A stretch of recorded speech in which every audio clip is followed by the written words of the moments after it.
وَاعْتَصِمُوا بِحَبْلِ اللَّهِ، جو اتفاق کیسے آئے گا؟ اللہ کی رسی کو مضبوطی سے تھامو۔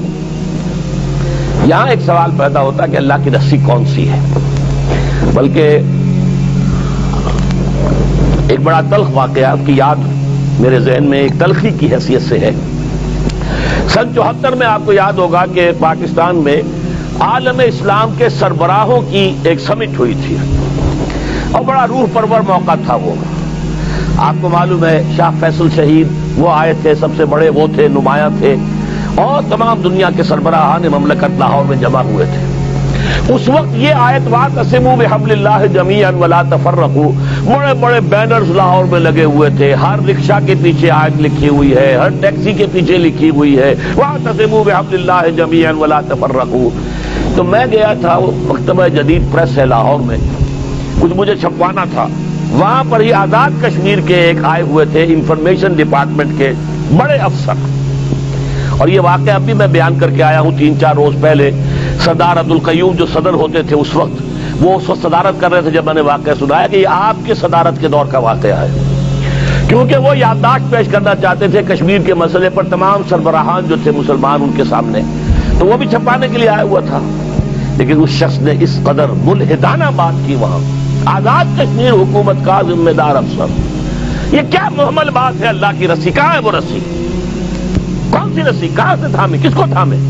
یہ تو کلام محمل ہے، اس کا مطلب ہی کچھ نہیں۔ انا للہ، اور میں سنا کے آیا ہوں کہ یہ ہے آپ کے زیر سرپرستی، آپ کی بیوروکریسی جو ہے اس کی ذہنیت کیا تھی، اس کا نتیجہ میں آپ کے سامنے رکھ رہا ہوں۔ بہرحال یہ سوال پیدا ہوتا ہے کہ حبل اللہ سے مراد کیا ہے؟ اس کی جب یہ بات اصولاً سمجھ لیجئے، قرآن مجید میں جہاں وضاحت کی ضرورت ہوگی تو یہ فرض منصبی ہے محمد الرسول اللہ صلی اللہ علیہ وسلم کا کہ آپ اس کو واضح کریں۔ انزلنا الیک الذکر لتبین للناس ما نزل الیہم، اے محمد یہ الذکر، یہ قرآن ہم نے آپ پر نازل کیا ہے تاکہ آپ لوگوں کے لیے واضح کریں اس شے کو کہ جو ہم نے ان کے لیے اتاری ہے۔ قرآن تو اتارا ہے ہم نے لوگوں کے لیے، ھدی للناس اتارا ہے آپ پر، تو صرف آپ کے لیے تو نہیں ہے نا، لوگوں کے لیے ہے۔ تو لوگوں کو آپ یہ کتاب پہنچائیں اور جہاں اس کی وضاحت کی ضرورت ہو وضاحت کریں۔ جیسے ایک استاد جو ہے کتاب پڑھا رہا ہے، ٹیکسٹ پڑھا رہا ہے، لیکن تشریح بھی تو کرتا ہے نا۔ حضور نے فرمایا، حضرت علی رضی اللہ تعالیٰ عنہ سے روایت ہے، فرماتے ہیں کہ ایک موقع پر حضور نے فرمایا انہا ستکون فتنۃ، حضور نے خبر دی ان قریب ایک بہت بڑا فتنہ رونما ہوگا۔ فقلت، حضرت علی فرماتے ہیں میں نے عرض کیا مل مخرج منہا یا رسول اللہ، اے اللہ کے رسول یہ فرمائیے اس فتنے سے نکلنے کا راستہ کون سا ہوگا؟ یہ مخرج بڑے بڑے حالوں میں لکھا ہوتا ہے ایگزٹ، اور عربی میں مخرج لکھا ہوتا ہے عرب ممالک میں سرخ روشنی کے ساتھ۔ یا فرض کیجئے ہال کے اندر کوئی دھماکہ ہو جائے یا کوئی بجلی فیل ہو جائے تو دوڑو ان کی طرف، نکلنے کے راستے یہ مخرج اسے کہتے ہیں۔ تو اب دیکھیے یہاں پر ایک نقطہ ہے سمجھنے کا، حضرت علی نے یہ نہیں پوچھا کہ یہ فتنہ کب ہوگا، کیوں ہوگا، کدھر سے آئے گا، کیسے آئے گا، فتنے کی شکل کیا ہوگی، کچھ نہیں پوچھا۔ ہم ہوتے تو یہ پوچھتے، حالانکہ یہ ساری چیزیں ہیں علمی معلوماتی، اصل عملی مسئلہ یہ کہ اس فتنے سے نکلنے کا راستہ کون سا ہوگا۔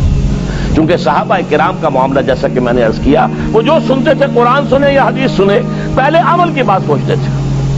تو پوچھا بل مخرج منہا یا رسول اللہ، اب آپ نے فرمایا کتاب اللہ، فتنوں سے بچانے والی اللہ کی کتاب ہے۔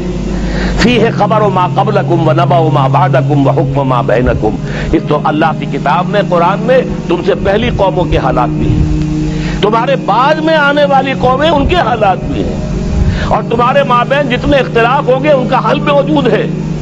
وَهُوَ الصِّرَاطُ الْمُسْتَقِيمُ وَهُوَ الذِّكْرُ الْحَكِيمُ وَهُوَ حَبْلُ اللَّهِ الْمَتِينُ، یہی قرآن جو ہے یہ صراط مستقیم ہے، یہی ذکر حکیم ہے، یہی اللہ کی مضبوط رسی ہے۔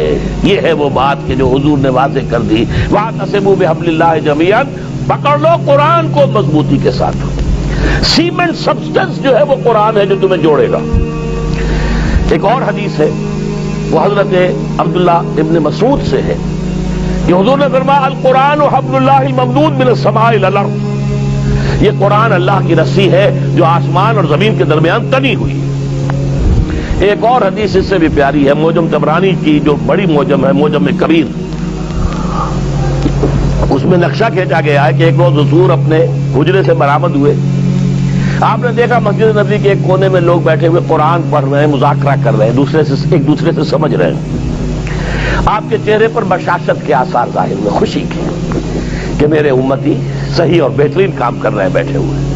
آپ چل کر آئے قدم بہ قدم، آپ نے بڑا پیارا سوال کیا، الستم تشہدون اللہ الہ الا اللہ وانی رسول اللہ وان ھذا القرآن جاء من عند اللہ، کیا آپ لوگ اس کی گواہی نہیں دیتے کہ اللہ کے سوا کوئی معبود نہیں اور میں اللہ کا رسول ہوں اور یہ قرآن اللہ کے پاس سے آیا ہے؟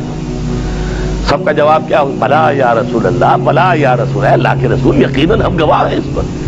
اب آپ نے فرمایا فاستبشروا، تو خوشیاں مناؤ، جشن مناؤ، فإن هذا القرآن طرفه بأيديكم وطرفه بيد اللہ، یہ قرآن وہ شے ہے جس کا ایک سرا تمہارے ہاتھ میں ہے اور ایک سرا